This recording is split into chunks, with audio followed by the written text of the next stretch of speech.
Thiruvananthapuram medical കോളേജിൽ ഗുരുതര സാമ്പത്തിക ക്രമക്കേട് നടന്നതായി കണ്ടെത്തൽ. മെഡിക്കൽ കോളേജ് ഡെവലപ്മെന്റ് സൊസൈറ്റിയിൽ നിന്നും 46 ലക്ഷം രൂപ കാണാതായെന്ന് ഓഡിറ്റ് റിപ്പോർട്ട്. വിജിലൻസ് അന്വേഷണം ആവശ്യപ്പെട്ട് ആരോഗ്യമന്ത്രി ആഭ്യന്തരമന്ത്രിക്ക് കത്ത് നൽകി. ഓഡിറ്റ് വിഭാഗം നടത്തിയ അന്വേഷണത്തിൽ വ്യാപക ക്രമക്കേടുകൾ നടന്നതായാണ് കണ്ടെത്തൽ. 46 ലക്ഷം രൂപ മെഡിക്കൽ കോളേജ് ഡെവലപ്മെന്റ് സൊസൈറ്റിയിൽ നിന്നും കാണാതായി. വിവരം ശ്രദ്ധയിൽപ്പെട്ടതോടെ ആരോഗ്യമന്ത്രി കെ മുരളീധരൻ അന്വേഷണം ആവശ്യപ്പെട്ടു. വിജിലൻസ് അന്വേഷണം നടത്തി കുറ്റക്കാരെ കണ്ടെത്തണമെന്നാവശ്യപ്പെട്ട ആരോഗ്യമന്ത്രി ആഭ്യന്തരമന്ത്രി രമേശ് ചെന്നിത്തലയ്ക്ക് കത്ത് നൽകി. കോവിഡ് കാലത്തുണ്ടായ ഏറ്റവും വലിയ ക്രമക്കേടാണ്.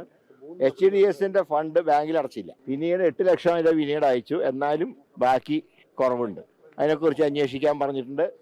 വിജിലൻസിന് മെഡിക്കൽ കോളേജ് സൂപ്പറിനോട് കേസ് ഫയൽ ചെയ്യാൻ പറഞ്ഞു. 46 ലക്ഷത്തിന്റെ കുറവ് വരുത്തി.